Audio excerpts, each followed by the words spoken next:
السلام علیکم ورحمۃ اللہ وبرکاتہ۔ ہم اپنے چینل فیضان غوث اعظم روحانی سینٹر کی جانب سے تمام عالم اسلام کو رمضان شریف کی آمد پر مبارکباد پیش کرتے ہیں اور بلا تاخیر اپنے موضوع کی طرف بڑھتے ہیں۔ آج کا موضوع ہمارا جو ہے وہ استقبال رمضان المبارک ہے۔ دعا ہے کہ خالق کائنات ہمیں ماہ رمضان کے آداب سمجھنے، انہیں بجا لانے اور احترام کے ساتھ صحت و تندرستی کی حالت میں اس عظیم مہینے کو رخصت کرنے کی بھی توفیق عطا فرمائے۔ فمن شاہد منکم الشہر فلیصمہ، کہ تم میں سے جو شخص اس مہینے کو پالے تو وہ اس مہینے کے روزے رکھے۔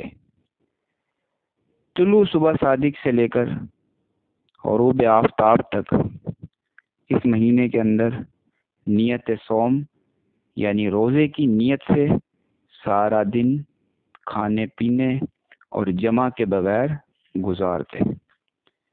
خالق کائنات نے اس مہینے کا یہ ادب اپنے بندوں کو بتایا ہے۔ نبی اکرم صلی اللہ علیہ وسلم نے اس کی کافی تفصیل بیان فرمائی ہے۔ حضرت سلمان فارسی رضی اللہ تعالی عنہ نبی اکرم صلی اللہ علیہ وسلم کی اس تفصیل کو جو آپ نے ایک خطبے میں ارشاد فرمائی روایت فرماتے ہیں۔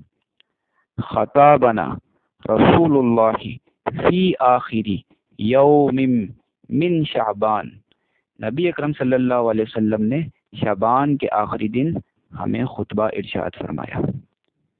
نبی اکرم صلی اللہ علیہ وسلم نے اس خطبے کے اندر رمضان المبارک کا تعارف اپنی امت کو کروایا، اور اس سے مقصد یہ تھا کہ لوگوں کے دلوں میں رمضان المبارک کے آنے سے پہلے مزید شوق پیدا ہو جائے کہ کتنی بابرکت ساعتیں اور پرکیف لمحات ہمیں میسر آ رہے ہیں، تاکہ ان کے اندر جو بندگی کا حق ہے اور انہیں مشغول و مصروف رکھنے کا جو طریقہ ہے وہ لوگوں کو پہلے ہی معلوم ہو۔ جو ہی وہ مہینہ شروع ہو جائے تو اس کا ایک منٹ بھی ضائع نہ ہونے پائے، بلکہ اس کی ساری سعادتوں کو سمیٹنے کے لیے پہلے ہی امت کے افراد کمر بستہ ہو چکے ہوں۔ پھر اللہ تبارک و تعالیٰ کے بتائے ہوئے آداب اور نبی اکرم صلی اللہ علیہ وسلم کی دی ہوئی تفصیل کی روشنی میں وہ پورے کا پورا مہینہ گزار دیں، تاکہ اس مہینے کے صحیح اجر و ثواب تک پہنچنے کی توفیق حاصل ہو سکے۔ نبی اکرم صلی اللہ علیہ وسلم نے جو رمضان المبارک کی آمد سے قبل خطبہ دیا، اس سے آپ کے انداز تبلیغ کی ایک بات یہ بھی سامنے آتی ہے کہ اگر رمضان المبارک کا روزے کی حالت میں یہ سبق پڑھایا جاتا تو یقیناً بہت مفید ہوتا، اور بہت سی ایسی احادیث بھی ہیں جو کہ نبی اکرم صلی اللہ علیہ وسلم نے حالت روزہ میں ہی ارشاد فرمائی، لیکن خصوصیت کے ساتھ اس خطبے کو رمضان شریف سے مقدم کیا۔ اس سے یہی اسلوب اخذ ہوتا ہے کہ ایک تو یہ ہے کہ امت کو اس کی اہمیت کے بارے میں پہلے سے پتہ چل جائے، اور دوسرا یہ ہے کہ اس کی گھڑیوں میں، اس کے وقت میں جو زرخیزی ہے اس پر امت پہلے مطلع ہو جائے۔ تیسرے نمبر پر یہ ہے کہ امت اس بات کو اپنا لے کہ کسی بھی اہم وقت کے آنے سے پہلے اس وقت کا جو تعارف ہے وہ اپنے ذہن میں رکھیں، پھر اس وقت کے آنے کے لیے تیاری کریں۔ ایسا نہ ہو کہ بغیر تیاری اور شوق کے وہ بہت بڑا مہمان اچانک آ جائے۔ اس کے لیے پہلے تیاری ہو، ذوق و شوق پیدا ہو چکا ہو، اور پھر حالت انتظار ہو، اور انتظار کے لمحات میں جب وہ مہمان آئے تو پھر نبی اکرم صلی اللہ علیہ وسلم کے بتائے ہوئے ارشادات کی روشنی میں اس کا ادب و احترام کیا جائے۔ نبی اکرم صلی اللہ علیہ وسلم نور مجسم شفیع معظم صلی اللہ علیہ وسلم نے فرمایا کہ قد اذلکم شہر عظیم، کہ میرے صحابہ تم پر ایک بہت عظمت والا مہینہ سایہ کرنے والا ہے۔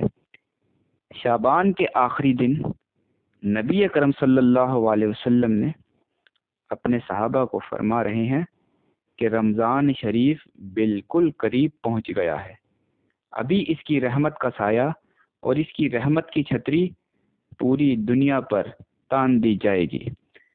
وہ عظمت والا مہینہ ہے، پورے کے پورے مہینے پر نبی اکرم صلی اللہ علیہ وآلہ وسلم نے لفظ عظیم کا اطلاق فرمایا ہے۔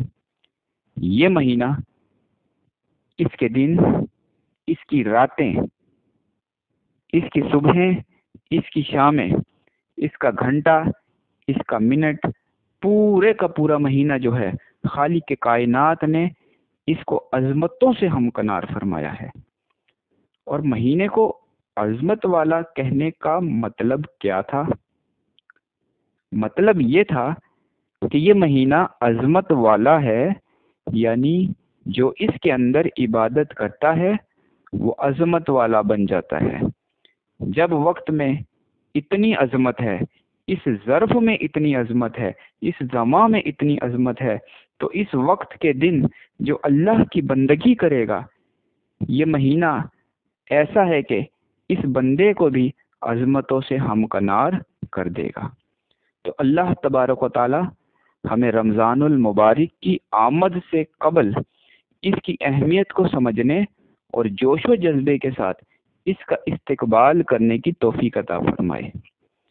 ہماری ویڈیو آپ کو اچھی لگے تو لائک، شیئر اور سبسکرائب ضرور کریں اور بیل آئیکن کا بٹن دبائیں۔